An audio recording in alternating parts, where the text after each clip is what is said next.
This story isn't unique, even though it feels deeply personal when you're living inside it. What happened between two people mirrors patterns playing out quietly in countless lives. Studies and psychological research have shown that betrayal by a close friend can trigger emotional responses similar to trauma. Anxiety increases, hypervigilance sets in, self-esteem erodes, the nervous system reacts as if safety itself has been threatened. When trust is broken by someone close, the brain doesn't categorize it as a simple disagreement. It processes it as a violation of safety. Close friendships are emotional attachment systems, not casual connections. When they fracture, the body reacts before logic has a chance to intervene. That's why the pain feels disproportionate to outsiders but overwhelming to the person experiencing it. We live in a world increasingly shaped by social comparison. Social media invites constant evaluation of success,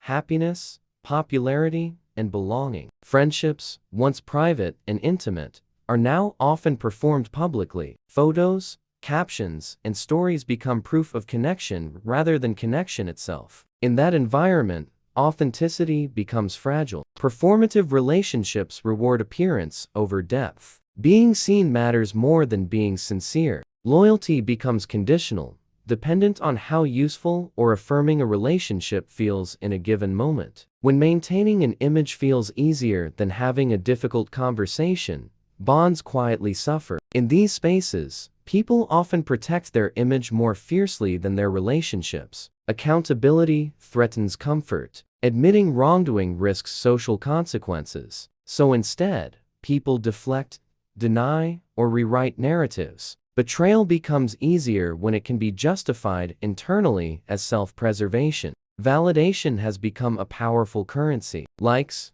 approval, attention, and status can feel intoxicating, especially in uncertain times. When validation is scarce, people may seek it wherever they can, even if it costs someone else their trust. The loss feels invisible to the person chasing affirmation, but devastating to the one left behind. Modern friendships are also shaped by competition in subtle ways. Career success, financial stability, and social mobility can introduce unspoken comparisons. Friends cheer for each other publicly while quietly measuring their own progress against someone else's milestones. That tension often goes unacknowledged. We rarely talk about how envy can coexist with affection. Someone can care about you and still resent what you represent. They can support you and still feel threatened by your growth. When these feelings remain unspoken, they don't disappear, they transform. Unaddressed insecurity has a way of leaking into behavior. It shows up as passive distance, subtle undermining, or selective honesty. Over time, these small actions accumulate, quietly eroding trust without a clear moment of rupture. By the time betrayal becomes visible, the damage is already deep. Emotional availability has also become uneven. Many people are overwhelmed, overstimulated, and exhausted. They want connection but lack the capacity to maintain it responsibly. Instead of acknowledging limits, they disengage inconsistently, leaving others confused and hurt. This inconsistency creates fertile ground for misunderstanding and resentment. One person continues investing emotionally while the other slowly withdraws. Without honest communication, assumptions fill the gap. Silence becomes a language of its own, often interpreted as indifference. When betrayal finally surfaces, society often minimizes it. It's just a friend, people say, as if emotional bonds exist on a hierarchy where some losses matter less than others. That dismissal adds another layer of pain, making the person feel unreasonable for grieving deeply. But the pain doesn't listen to logic. It listens to history. It remembers shared experiences, mutual vulnerability, and emotional reliance. The body doesn't differentiate between romantic and platonic attachment when safety is broken. Loss is loss. There is also a cultural discomfort with confronting emotional harm. We prefer clean narratives where people are either victims or villains. Friendship betrayals rarely fit that mold. They exist in gray areas filled with complexity, mutual history, and unresolved emotions. Because of that discomfort, people often choose avoidance. They distance themselves from the conflict rather than engaging with it. This leaves the betrayed person carrying unanswered questions while everyone else moves on, unburdened. Modern life encourages speed over reflection. We are told to heal quickly, replace connections, and stay productive. There is little space for slow processing,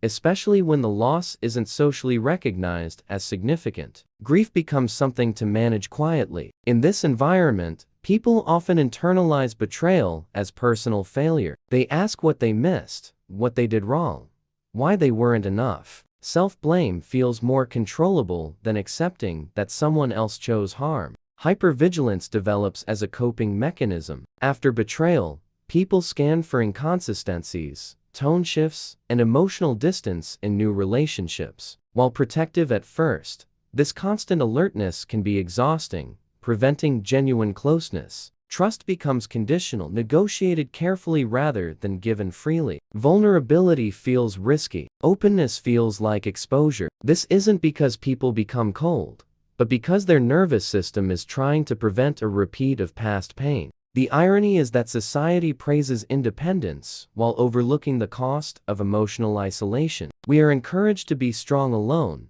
but rarely taught how to repair trust together. Healing becomes an individual responsibility rather than a collective one. There's also a generational shift in how commitment is viewed. Flexibility is valued, boundaries are emphasized, and loyalty is sometimes framed as optional. While boundaries are healthy, they can be misused to justify avoidance and lack of accountability. Friendships today often lack clear expectations. Without shared understanding of responsibility, misunderstandings flourish. When someone gets hurt, the absence of defined norms makes it easier to dismiss the impact. The language we use matters. Calling betrayal, drama, or miscommunication can erase real harm. These words minimize the emotional labor required to process loss and rebuild trust. They place responsibility on the injured party to simply move on. What's often missing is space for repair. Modern culture is quick to cut ties, but slow to practice accountability. Apologies are rare. Conversations are avoided. Silence replaces resolution,